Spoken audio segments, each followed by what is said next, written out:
नमस्कार दोस्तों, स्वागत है आप सभी मित्रजनों का हमारे यूट्यूब चैनल एनएमई कार्नर में। ये programme current affair to GS capsule के नाम से है, जिसे आप लोगों के लिए लेके आए हम करंट इशू में।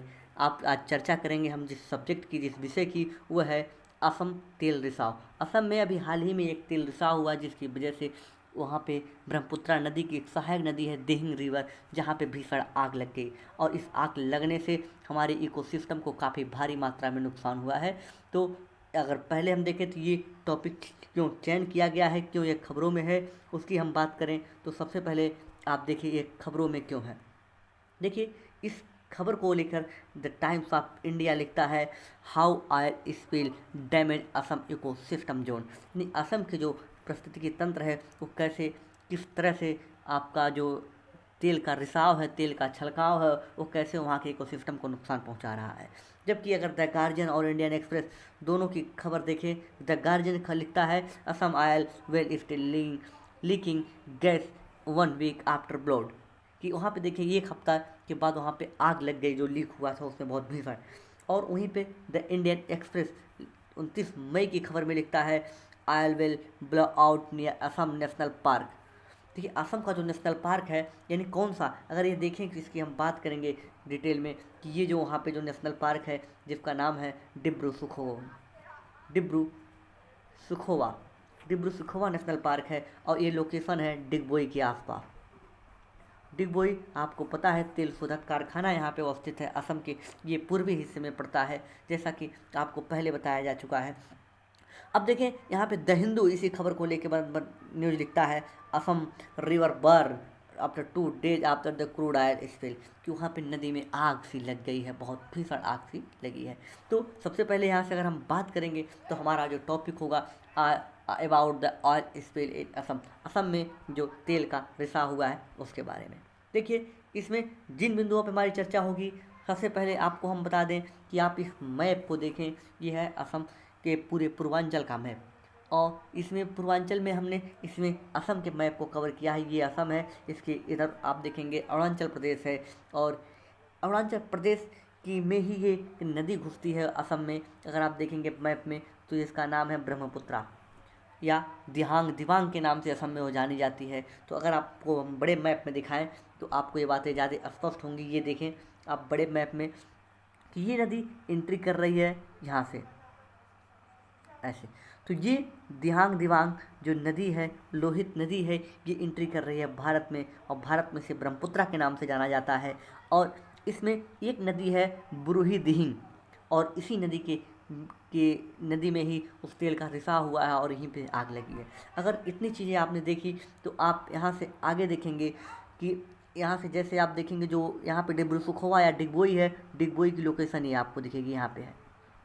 मैप में दिखा चुकी है, मैप ने केवल नदियों के लिए लिया है क्योंकि कोई सिस्टम को हमें दिखाना है। तो यहाँ पे डिगबोई है, जहाँ पे वो तेल रिफाइनरी थी, जहाँ पे बहुत बड़े पैमाने पर रिसाव हुआ है और आग लगी है।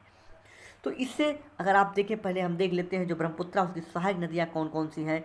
तो कुछ प्रमुख सहायक नदियों को ही हम देखेंगे। देखिए, आपको दिहांग मिल गई, लोहित मिल गई, और यहाँ पे आपको सुवर्णसिरी मिलेगी। और आगे अगर आप देखेंगे यहाँ पे तो आपको धनसिरी मिल जाएगी, यहाँ पे कुपली मिलेगी, और यहाँ पे आपको मानस मिलेंगी। ये सब कुछ ब्रह्मपुत्रा की सहायक नदियाँ हैं जो प्रमुख रूप से हैं। और एक प्रमुख नदी इसकी है तीस्ता, बहुत ही महत्वपूर्ण नदी है तीस्ता। ये एग्जाम की नज़र से काफ़ी पूछी जाती है और काफ़ी इसको लेके कन्फ्यूजन करते हैं। तीस्ता और एक नदी है ताप्ती, इसको लेके लोगों में कन्फ्यूजन होता है। ताप्ती जो है वेस्ट फ्लोइंग रिवर है, जो नर्मदा से दक्षिण में फ्लो होती है उसी के समानांतर। और जो तीस्ता है, ये अगर आप देखेंगे तो ये सिक्किम और वेस्ट बंगाल में ये फ्लो करती है। तो ये आपके दिमाग में इतनी समझ तो बन ही गई होगी इस क्षेत्र को लेके कि यहाँ पे कई नदियाँ हैं जो ब्रह्मपुत्रा की सहायक, उसी में से एक नदी है ब्रूही दिहिंग। इस नदी के में ही स्पिल की घटना देखी गई है। तो अगर यहाँ से अब हम अपने पुराने टॉपिक पे चलें, जो ऑयल स्पिल इन असम में थे, उसके कुछ टॉपिक की बात करें तो देखेंगे जो पूर्वी डिब्रूगढ़ है, जो आपका डिब्रूगढ़, आपको डिब्रूगढ़ हम डिस्ट्रिक्ट दिखा देते हैं क्योंकि मैप में तो नहीं, लेकिन ये जो हिस्सा आपको दिखेगा ये आपका डिब्रूगढ़ ज़िले का हिस्सा है यहीं पे। और यहाँ से लेके अगर देखें तो ये आग लगी है जो डिगबोई आपकी रिफाइनरी है, डिगबोई रिफाइनरी में एक नदी है, यहाँ पे आप देखेंगे बुरही दिहाग, यहाँ से ऑयल को ले जाया जा रहा था आपके पूर्वी डिब्रूगढ़ के हिस्से में। ये देखिए पूर्वी डिब्रूगढ़ जो था यहाँ पे डिगबोई लोकेशन है, और ये असम क्षेत्र आप देखेंगे, चूँकि यहाँ पे देखेंगे पूरा असम में, यहीं पे आप देखेंगे काजीरंगा नेशनल पार्क है, यहीं पे आप देखेंगे मानस नेशनल पार्क है, यहीं पे आप देखेंगे कि डिब्रू सैखोवा नेशनल पार्क, यानी ये पूरी तरह से इकोसिस्टम के लिए बहुत ही महत्वपूर्ण संवेदनशील राज्य है। यानी यहाँ पे हमारा जो पारिस्थितिकी तंत्र है, जो पारिस्थितिकी तंत्र के लिए बहुत ही महत्वपूर्ण है। इसलिए हमें इस बात का विशेषता ध्यान देना होगा कि यहाँ पे अगर कोई भी एक्टिविटी ऐसी हो रही है जिससे हमारे इकोसिस्टम को नुकसान होगा, तो उसके लिए हमें तुरंत एक्टिव होना पड़ेगा। ठीक है, तो यहाँ से पहले हम सबसे पहले चलेंगे about the spill in Assam, oil spill के बारे में बात करेंगे। देखिए आपको जैसा कि हमने बताया कि पूर्वी डिब्रूगढ़ का हिस्सा है, और ये दिहिंग के एक खंड से तेल रिसाव में आग देखी गई जो डिगबोई रिफाइनरी के लिए ले जाया जा रहा था, और ये बहुत ही संवेदनशील क्षेत्र है, और यहाँ पे तेल प्रसंस्करण कहीं ना कहीं जलीय जीवन को खतरा है। ये बात हमारे सरकारों को समझनी होगी। यहाँ से अगर हम आगे चलें तो आपको हम अब अगले टॉपिक पे, यहीं से जो नेक्स्ट हमारा टॉपिक होगा डिगबोई तेल रिफाइनरी की बात करेंगे, क्योंकि यहाँ पे अगर चर्चा न की जाए तो उसके लिए करंट में, चूँकि वो भी न्यूज़ में बना हुआ है, तो हमें बात कर लेनी होगी डिगबोई तेल रिफाइनरी की। देखिए डिगबोई तेल रिफाइनरी के बारे में बताएं तो सबसे पहले ये भारत की सबसे पुरानी रिफाइनरी है। दूसरी बात, न सिर्फ भारत की बल्कि ये एशिया की सबसे पुरानी ऑपरेटिंग रिफाइनरी है। एशिया में सबसे पुरानी ऑपरेटिंग रिफाइनरी है। इसकी जो स्थापना हुई थी, ये स्थापना ब्रिटिश काल में 1901 में की गई थी। ये 1901 में डिगबोई में स्थापित की गई थी, और इसको जो ऑपरेटिंग जो कंपनी है वो है oil company limited, OIL, oil company limited. इसकी जो ऑपरेशन कार्य जो इसको नियंत्रण करती है या जो इसको चलाती है। अब देखें तो ये किस जिले में है, एक जिला का नाम है तिनसुकिया जिला। जो डिगबोई तेल रिफाइनरी है तिनसुकिया जिले में अवस्थित है। यहाँ पे अगर देखें तो इस तेल रिफाइनरी को भारतीय हाइड्रोकार्बन क्षेत्र की गंगोत्री कहा जाता है, जो कि ये बहुत बड़े पैमाने पर उत्पादन करती है, इसलिए इसे हाइड्रोकार्बन की गंगोत्री कहा जाता है। यानी भारत की एक गंगोत्री है, किसके लिए? हाइड्रोकार्बन के लिए। हाइड्रोकार्बन के क्षेत्र में ये भारत की गंगोत्री के नाम से जाना जाता है इस तेल रिफाइनरी को। अब यहाँ से अगर आप देखें तो जो तेल रिसाव हुआ वहाँ से एक इकोसिस्टम को नुकसान हुआ, उसमें दो प्रमुख हैं। पहली आपको चर्चा कर देते हैं। पहला आपका है डिब्रू सैखोवा। डिब्रू सैखोवा एक नेशनल पार्क है, उसको नुकसान हुआ। और दूसरा नुकसान हुआ वहाँ पे एक गोखुर झील थी। गोखुर झील आपको हम बताएंगे गोखुर झील क्या होती है, गोखुर झील क्या होती है, कैसे बनते हैं, इनकी भी हम चर्चा करेंगे। तो आइए आपको समझने को समझाने को आप हम दोनों समझने की कोशिश करते हैं इस चित्र की सहायता से। देखिए अगर कोई भी नदी अपने विसर्ग के रूप में चल रही है तो समय के साथ अपने विसर्ग को छोड़ती चली जाती है। यानी अगर ये नदी इस तरह चल रही है तो आप देखेंगे जब समय के साथ जो गाद लेके आएगी ये नदी, तो धीरे धीरे इसके आसपास वो गाद जमा करती चली जाएगी। अगर इसके आसपास गाद जमा हो रहे हैं तो धीरे धीरे आप देखेंगे जब गाद जमा होता है तो नदी अपने रास्ते को बदल लेगी।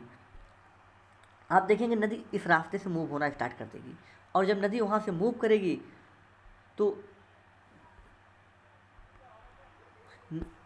नदी जब वहाँ से मूव करेगी तो आप देखेंगे कि इस तरह से आपकी एक आकृतियाँ छोड़ती हुई चली जाएगी। ये आकृति को ही जो आकृति छोड़ती है इसे ही गोखुर झील कहते हैं। यानी अगर इस तरह दूसरी तरह से आपको समझाएं तो आप देखिए ऐसे अगर कोई नदी इस तरह से कोई नदी आ रही है, इस तरह से कोई नदी चल रही है, समय के साथ जो यहाँ पे गाद इकट्ठा होने से ये नदी अपने मार्ग को छोड़ के इस तरह से फिर मूव करना स्टार्ट करेगी।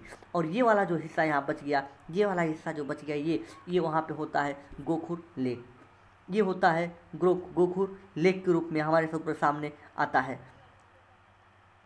ठीक है, अब यहाँ से अगर हम आगे चलें तो आप देखेंगे ये गोखुर लेक के रूप में हमारे सामने आता है, और यही गोखुर लेक हमारे लिए जो एक इकोसिस्टम के रूप में आता है। क्योंकि ये गोखुर लेक जो होता है ये दलदली क्षेत्र बना होता है, क्योंकि यहाँ पे बरस भर पानी नहीं रहता, समय के साथ यहाँ पे पानी सूख जाता है, लेकिन इस लेक से ना ही पानी बाहर निकलता है, ना ही पानी इसमें अंदर जाता है नदी से। तो ये एक दलदली क्षेत्र में होता है, यानी ये एक वेटलैंड के रूप में होता है, और वेटलैंड हमारे इकोसिस्टम का बहुत ही महत्वपूर्ण भाग है। अब यहाँ से अब इसके कुछ फीचर की आपकी बात हम कर लेते हैं। यहाँ पे कौन से फीचर इसके हैं। देखिए, जो नदी का एक वक्र या मिंडर के रूप में निकलती है, उसी से इसका निर्माण होता है, और ये दलदली क्षेत्र बन जाते हैं और वहाँ का पानी सूख जाता है। क्यों? क्योंकि वहाँ पे पानी ना अंदर और ना बाहर आता है। ये नदी के किस अवस्था में बनती है? जी हाँ दोस्तों, बिल्कुल नदी की प्रौढ़ावस्था में बनती है। प्रौढ़ा मतलब वृद्धावस्था में, जब नदी की जो नदी का जो स्लोप होता है, जो मैदान का ढाल होता है, वो ढाल जब कम हो जाता है, तब ये अपने द्वारा जो लाए होते, जो गाद होते हैं, जो अपरदनकारी तत्व होते हैं, पत्थर मिट्टी, उन्हें इकट्ठा कर देती हैं, छोड़ती हुई चली जाती हैं, और उसी के परिणाम स्वरूप इसका निर्माण होता है।